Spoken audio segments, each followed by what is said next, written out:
From two legends of the game, making the world shed tears, to the biggest tragedies in international football, these are the most heartbreaking moments in football. And I just have to start from when Neymar risked everything just to make this child's dream a reality. Back in 2011, when Neymar was still at Santos, he was at the beginning of his career. And with the goals and assists he was bagging all week, he became very popular. Now, he's used to fans staying after games just to get a picture or an autograph. But this one was different. So he agreed to come see his special fan, and when they finally met, he was starstruck. See, Neymar's special fan got diagnosed with cancer, but you wouldn't have guessed it because his energy was incredible. Just before he left, he had one special request for his idol. When next you score, I want you to do this dance. Basta de treino, a gente sempre consegue. Também, se você marcar um gol, você pode fazer essa dancinha? Qual? Vamos fazer isso aí, então. Fechou? Asking a Samba boy to dance, there's no way Neymar's passing that opportunity up. And in his next match, after he scored, Neymar went big on his promise. Respect, man. And because he's such an amazing human being, he even got his teammates in on the action too. Awesome. Luckily, the kid's still alive, so maybe Neymar's dance saved his life. But not all stories have happy endings, because this next dude had a freak accident so bad, it ruined his career. In 2016, Ajax had a preseason camp set up in Germany. A lot of the new kids made the cut, and all the hype was around the youth team captain, Abdelkader Nouri. He made his league debut for the club at the end of the last season, and almost immediately, his talent had him miles ahead of the rest. This camp was the opportunity for him to finally break into the first team and make the cut. But in the first game of preseason versus Werder Bremen, something happened that changed Nouri's life. With just 4 minutes left till halftime, Nouri collapsed. At first, some fans thought he was too tired and needed a drink or something. But as a medical team got closer, they realized he wasn't breathing. Quickly, they tried to get him back to life, but it wasn't working. So they immediately called an ambulance and took him to the nearest hospital. And after the doctors ran a test, they broke the news. Nouri had suffered a cardiac arrhythmia that's left him brain dead.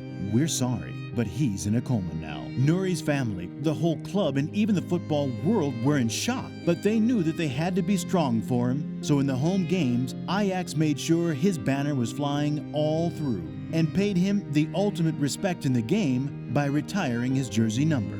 After 3 years of being in a coma, Nouri finally woke up in 2020, and the celebrations were insane. But on the flip side, this injury cost Nouri his career because now he's in a wheelchair and can't even speak again. But at least he's still alive. Something Jermaine wishes with all of his life, that his best friend was still alive. Because his death was so painful, it made Jermaine retire from the sport.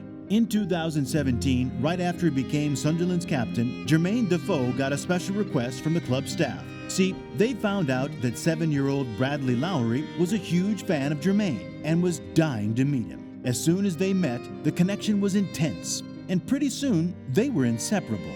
Bradley was out with Jermaine at matches and even got his name cheered on by the fans. But there was one problem standing in the way. You see, little Bradley was fighting a rare form of cancer called neuroblastoma, and time was running out. So together with his parents and the support from people around the world, Jermaine had the doctors make him a promise. We'll do everything we can to save Bradley. But this promise, they'd never keep.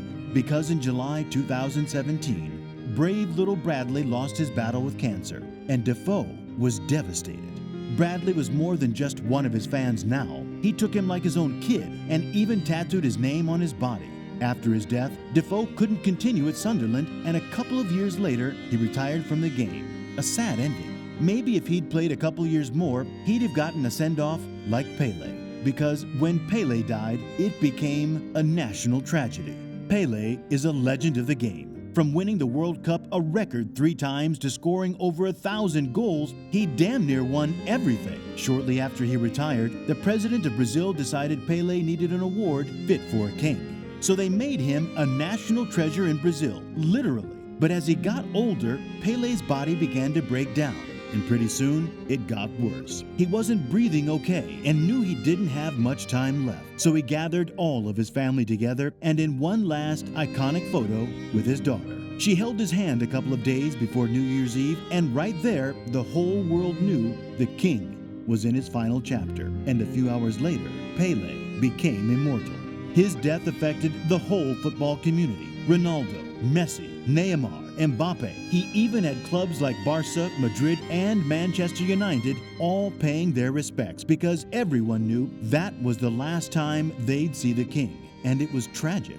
But hey, he wasn't going to be alone because now he could finally fulfill his promise to his best friend of playing football together in the sky.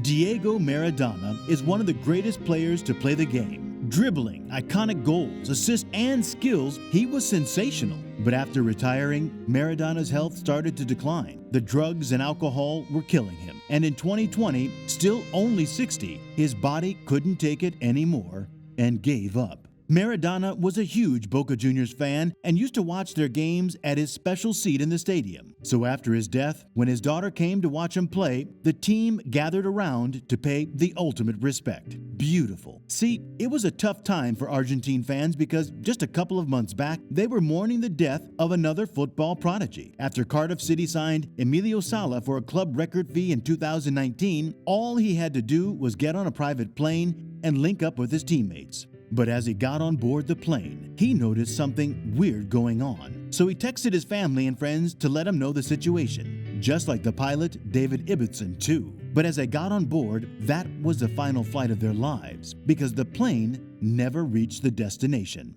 After weeks of searching, local divers finally found the crashed plane in the English Channel and identified the body in the plane as Emiliano Sala.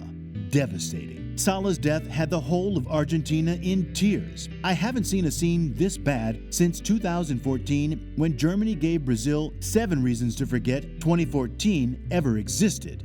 In the 2014 FIFA World Cup semifinals, host Brazil were up against Germany. And even though Brazil was missing their star man Neymar and captain Thiago Silva, the home fans still expected them to win, so no one was prepared for what happened next. 7-1, the biggest semifinal loss in World Cup history. That night, Brazilians around the world were in tears, a national tragedy. But up next was a worldwide disaster because in the most devastating earthquake in a continent's history, one footballer had his life and dreams crushed.